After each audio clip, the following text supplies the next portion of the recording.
All right, everybody. We've looked at a lot of different scalar material, especially now that we've sort of moved into the Impressionist style. We've seen that these sort of different scales, modes, keys, and all that often sort of come together to make this cohesive network of musical tonal material that we can use. And we've looked at a lot of the ways that these sort of can work together, the things that distinguish them, but the way we've related modes to major and minor. Pentatonic has a major and a minor, and also sort of can serve as that nice smooth in-between point between some brighter sounds and dark sounds due to its general sort of neutral identity. Well, we're going to look at something very different today. We're going to talk about the whole tone scale. This is a scale that was used pretty widely in the Impressionist style, and is definitely not used for its neutral sound. So let's dive in here, talk a little bit about the whole tone scale. So here we go. So one of the great things about the whole tone scale is that the name pretty much describes exactly what we're going to see here, right? This is a scale that is made up entirely of whole steps, right? So it's all whole steps, and that sort of means that there are a number of intervals that we're used to seeing and used to having as a part of our scalar material and our just overall tonal material that are not available. So the most obvious one is that there are no half steps, right? So if you're doing a scale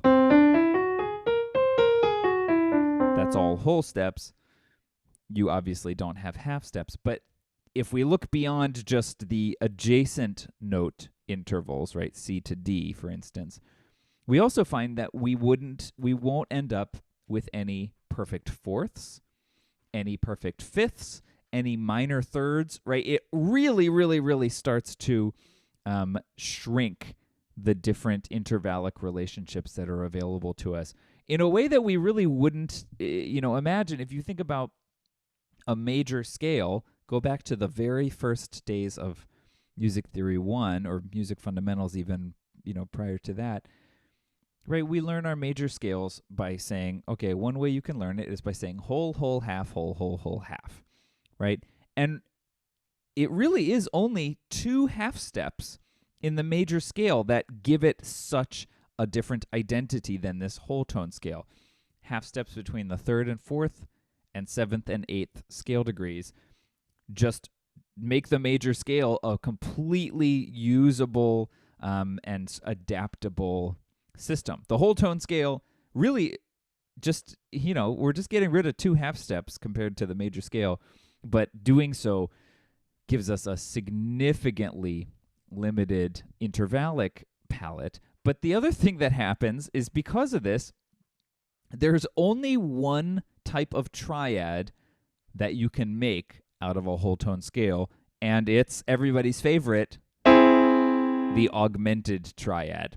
So if you're sort of in a whole tone thing, you can try to make other triads, but on all steps of the scale, it's all augmented triads, which I think is kind of great. So you can sort of infer from that composers, when using the whole tone scale, have often opted to develop sort of a non-chord based texture, non-triadic, non-triad based texture, because augmented chords are awesome. Augmented chords are great, but you want to be able to sort of mix in some other relationships there. So if you are going to use a triad in a whole tone scale, it's going to be augmented, but there are a lot of textures and techniques that are not based around triadic relationships, which oftentimes are the central technique used in whole tone moments. And what we find is that because of this, because of all these pretty unique elements, the whole tone scale is usually just used for color, and it's very rare that a piece would exclusively use the whole tone scale, though there, of course, are examples. In thinking about this idea of being used for color, we are very used to hearing the whole tone scale used in this way in any sort of very stereotypically scored the movie or TV show where the character either time travels or has like a flashback, we really hear this, right? The whole tone sound really commonly. Right? That's the whole tone scale. So we hear that used in this color manner, and that's another great example of a non-chord texture being made out of the whole tone scale. So let's look at some specifics here, though. So one of the fun things about the whole tone scale, since it only has, or since it's made up of a very, very, very limited amount of intervallic material, we actually only end up with 2 distinct sets of notes in the whole tone scale.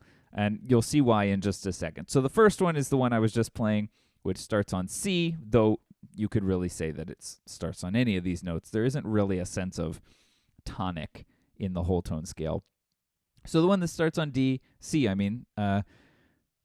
C, D, E, F sharp, G sharp. And then for the last note, you sort of could have A sharp or B flat. It doesn't really matter, right?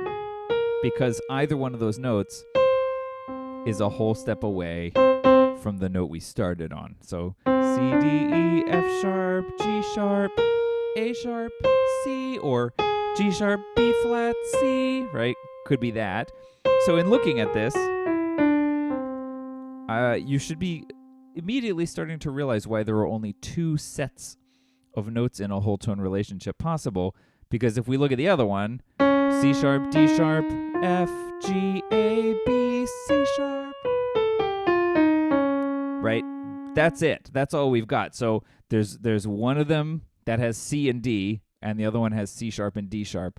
Once again, I'm not saying that the only whole tone scales that exist are C whole tone and C sharp whole tone, because there just isn't tonic in these. So in the whole tone scale that has C and D, I could very easily say, okay, well, here we are in F sharp whole tone. F sharp whole tone has the exact same notes as C whole tone. Right? So that's why we say there's only 2, because there's only 2 sets of notes. So looking at these, we can sort of see, and I put these in parentheses here, that we have to do a little bit of creative thinking in terms of how we spell these scales, because there are only 6 notes in a whole tone scale. So it's the broad category that we would put the whole tone scale in is what we would call hexatonic scales that only have 6 notes. Whole tone is probably the most common of the hexatonic scales, though there is a scale that we use we call it the hexatonic scale. It's really, really one of my favorite scales, actually. But the whole tone scale only has 6 notes, which means that we have to leave out one of the letter names. And so we're not going to get 1C, 1D, 1E, 1F, the way that we think about diatonic scales and the way that we think about, our major, minor, all the modes. We have one of each letter name. Whole tone leaves one out. And so there isn't really any sort of consistent rule or technique for knowing which one to leave out. We just usually would do what's most convenient for the musical moment. So in this top example, the C-D whole tone scale, because it's got C and D in it, either one, A sharp or B flat, makes sense. A sharp going from G sharp makes sense, but B flat, because then that makes a more clear connection to C, makes a lot of sense. Totally contextual. In the C sharp, D sharp whole tone scale, I would say that using F natural makes a lot more sense than using E sharp. So probably E is the letter name that's going to get left out in this one, but to each their own. So let's think then, this is what they are, and this is the sounds that they have. How are we generally going to think about using the whole tone scale? So the big takeaway here, or the thing that should be majorly obvious right away, is that there's a hugely significant missing sense of any sort of tonal groundedness here, right? So, like I said, the F sharp whole tone scale and the C whole tone scale are the same notes. So, if we've got 7 or 6 scales, C, D, E, F sharp, G sharp, B flat, that are all the same notes, we have no way to know which one of these we're in. And so it's pretty much just an ambiguous mess.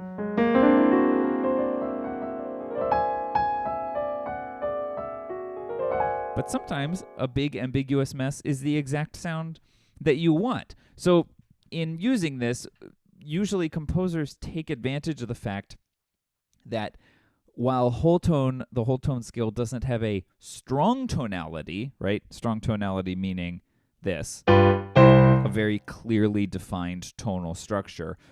It does have a super, super, super effective stark tonality. It's a very, very identifiable and stark sound. And so in that way, we often see the whole tone scale used in a somewhat similar way as pentatonic is often used, but obviously with very different effects. We see it used to contrast other modes or other scales because it's so definable. It's so clear. So if we were in, for instance, if we were in G Phrygian,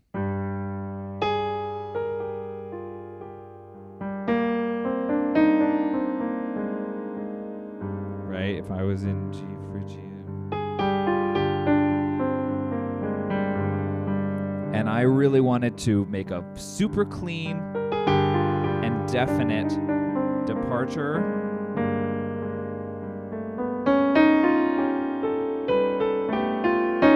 I could do that before ending up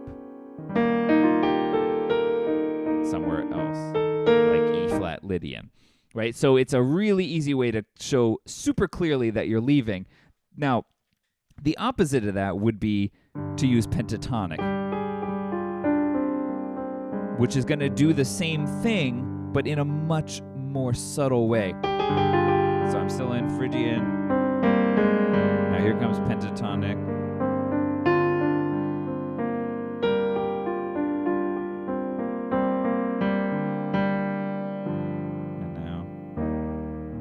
And now I went to E flat Lydian again. Right? So pentatonic does it through neutrality.